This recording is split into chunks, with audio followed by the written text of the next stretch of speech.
Welcome to VGK Today, a daily podcast providing you an inside look at the Vegas Golden Knights' 2025 Stanley Cup Playoff run. I'm Justin Russo with the Golden Knights on Thursday, May 15th, as Vegas' 2025 playoff run has officially come to an end after a 1-0 overtime loss in Game 5 of the second round to the Edmonton Oilers. The Knights and the Oilers were as even as you could get in Game 5, and goaltenders Adin Hill and Stuart Skinner gave their best efforts for their respective teams. But in the end, after over 60 minutes of scoreless hockey, it was Edmonton's Kasperi Kapanen who buried a loose puck in the crease to end the Knights' season and send the Oilers to the Western Conference Final for the second straight year. The Knights put forth a solid effort, but were shut out again in Game 5 just as they were in Game 4. And despite Hill's heroics for much of the night, the offense just could not break through when called upon. A tough way for Vegas' season to come to an end, and as we try to make sense of it all here on our final episode of the postseason, we turn things over to Daren Millard and Gary Lawless. Season ends in a fashion that is surprising with the loss at home and 3 straight losses in the series at home. That jumps out at me, Gary. Well, no goals in the last 2 games. Games 4 and 5, not scoring a goal. That's not the formula for success. So at some point in time, you have to just tip your cap to Edmonton. I think they 1 and 5. They're better. They were better in this series, and credit to them. The Golden Knights have to look in the mirror and kind of figure out why they didn't score a goal for 2 games in a row. I think that their goal differential at 5-on-5 in the playoffs was like negative. After this game, I think it goes to negative 11. So that's just not good enough. You're not going to win when you play like that. They had a hard-fought series with Minnesota and jumped out on the Oilers in this series 2-0 in Game 1. Let that one get away from them. You can say it was close because there was 2 overtime games and a game that was won with like 0.4, but Edmonton won 4 out of 5. They were better. And the way the Oilers won is also different from how you expected, because it was thought to be their weakness, their depth, and they were able to rise above in that area. Yeah, and their 2 best players, McDavid and Draisaitl, they each had 6 points in the series, so it wasn't like they were quiet, but they checked.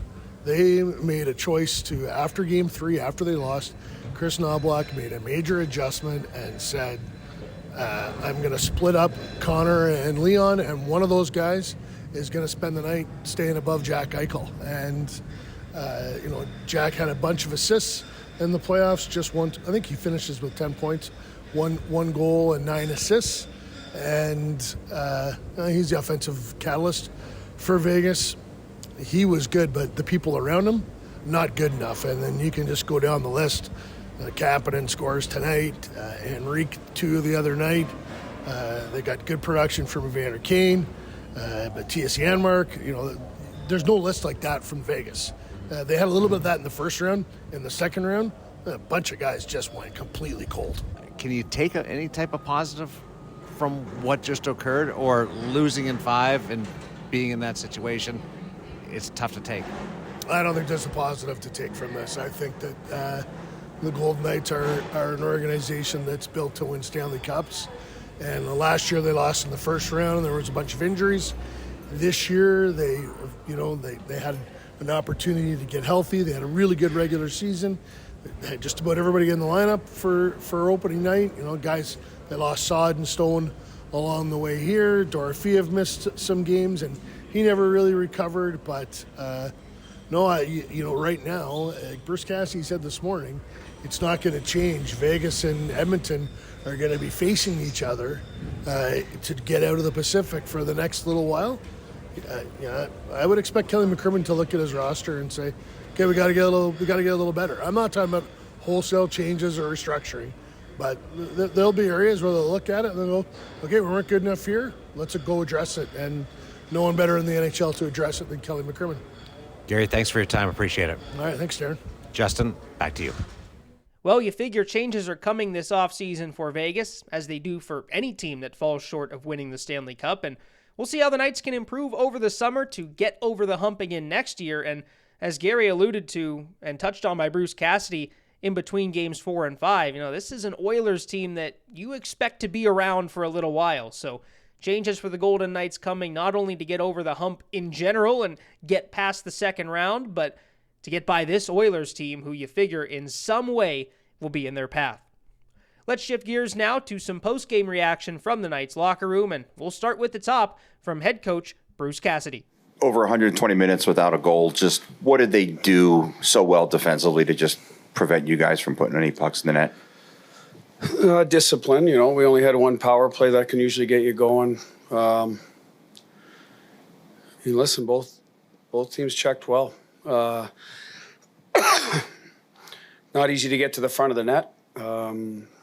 So second chances were at a premium. We're a team that's not a shoot first team anyway, so that's something we obviously will look at. I think it cost us a little last year too, in lack of production in the Dallas series. So we have to look if we have to change our mindset a little bit. But at the end of the day, they did a good job blocking some shots too. I mean, we had some looks from the slot.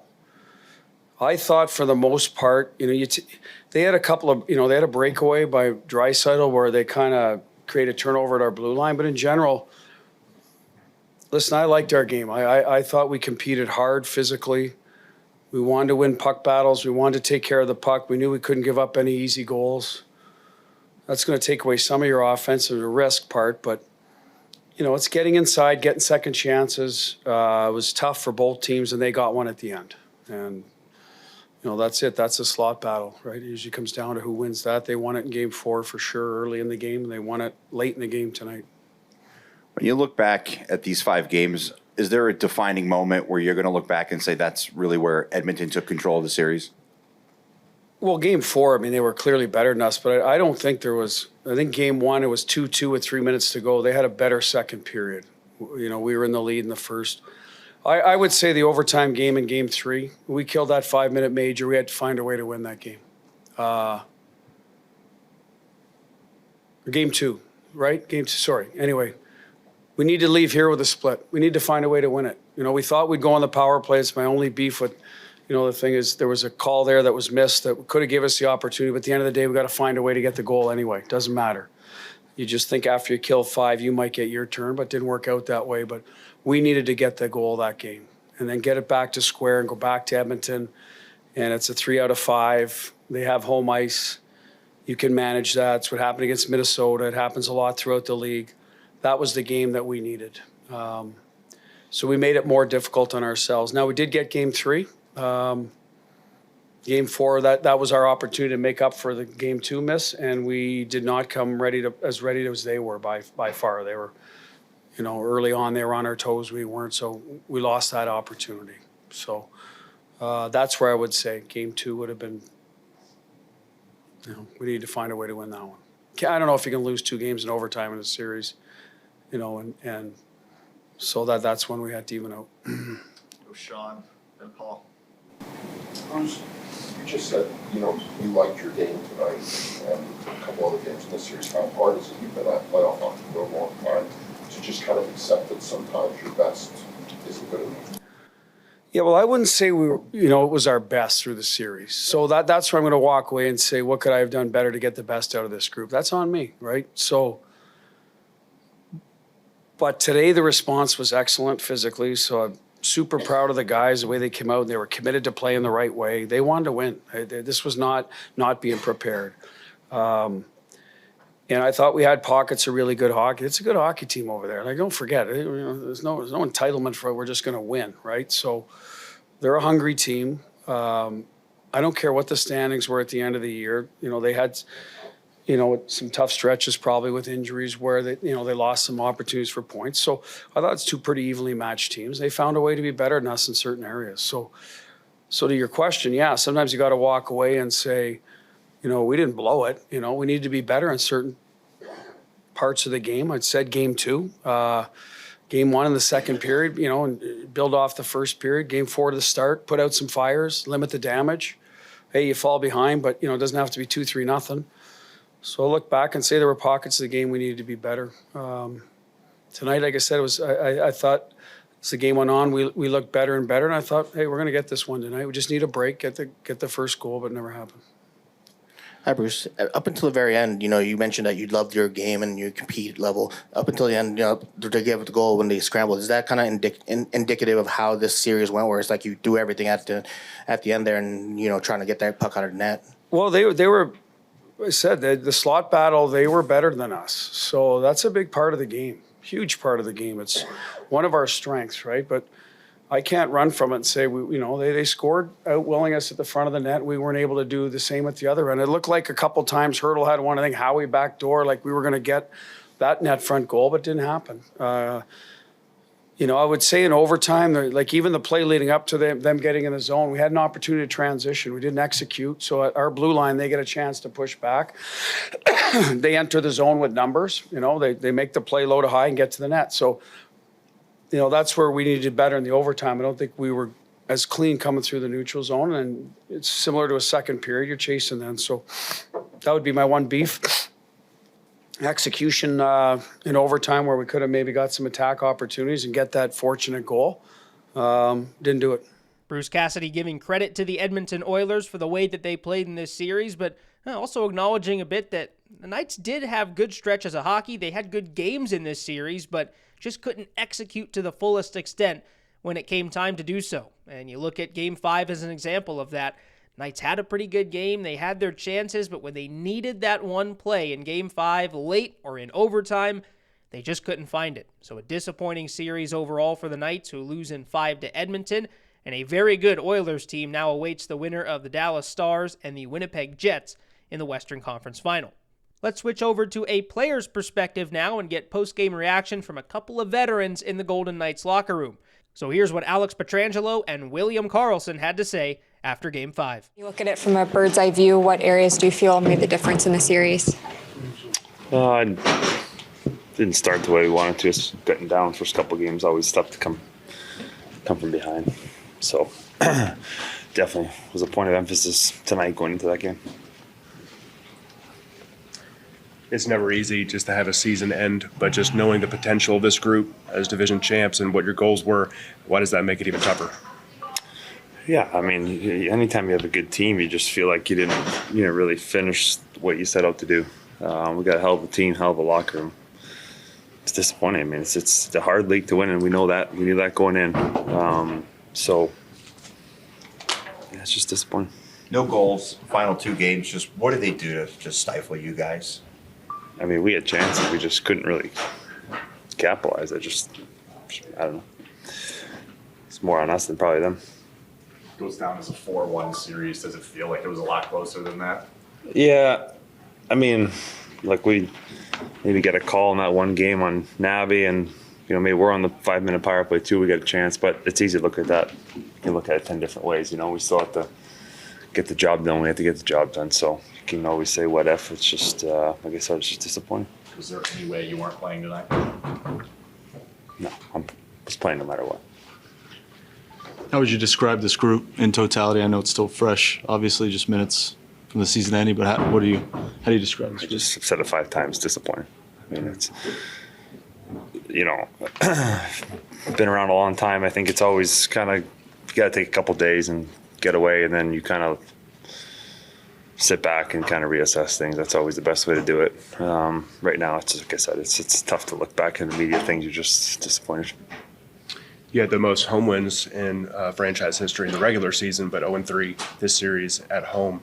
Is there any reason to that? Anything going on with those 3 games? Nothing in particular, no. I mean, we would have loved to win all 3 games at home. Just is what it is. Well, what did you feel like was the ultimate difference maker in the series when you look at the parts of your game?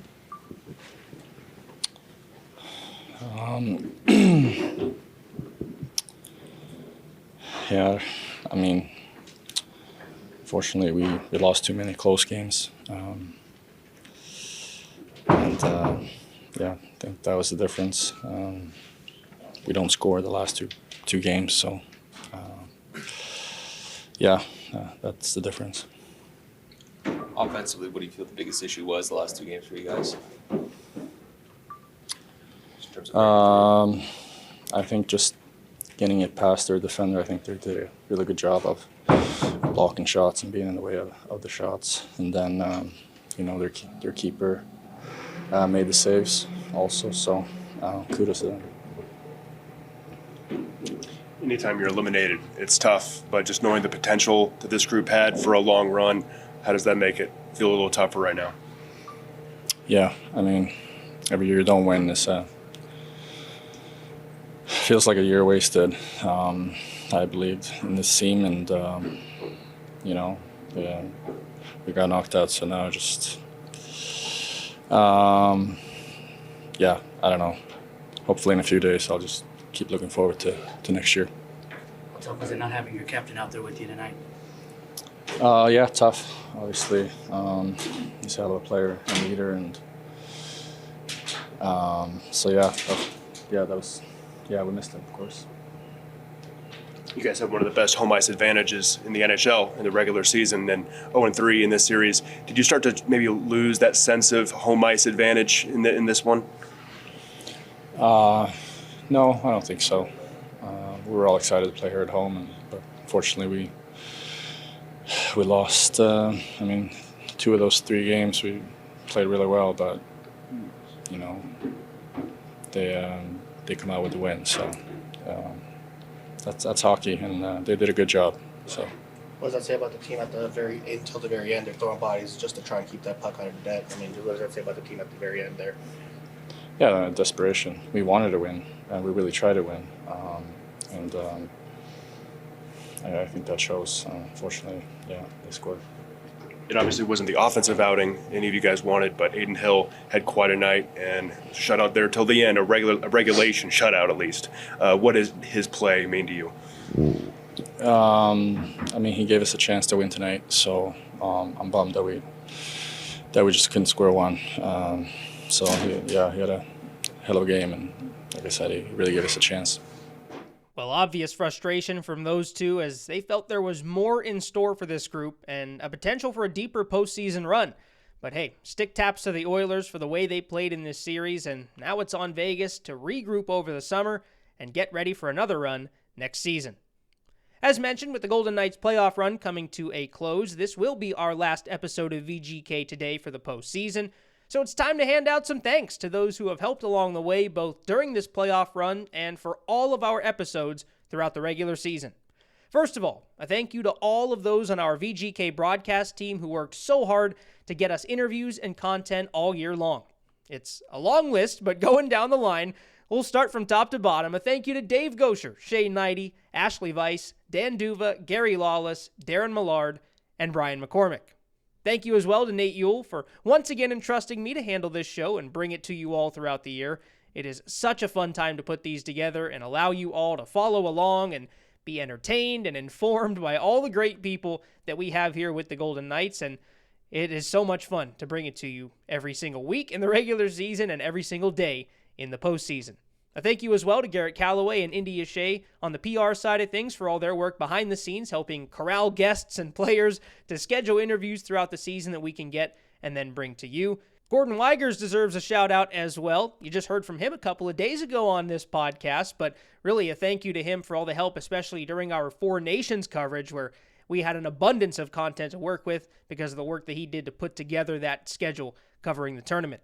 Speaking of our guests, it is much appreciated the access that we were able to get, not only to Knights players, coaches, and staff, but also just special people throughout the entire hockey world that we were able to hear from all year long. So thank you to all of our guests who took some time to join us at any time this season.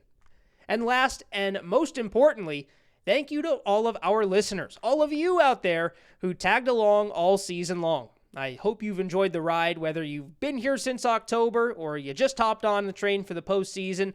We do this all with you in mind, and we want to bring you as close to the team that you love as we can.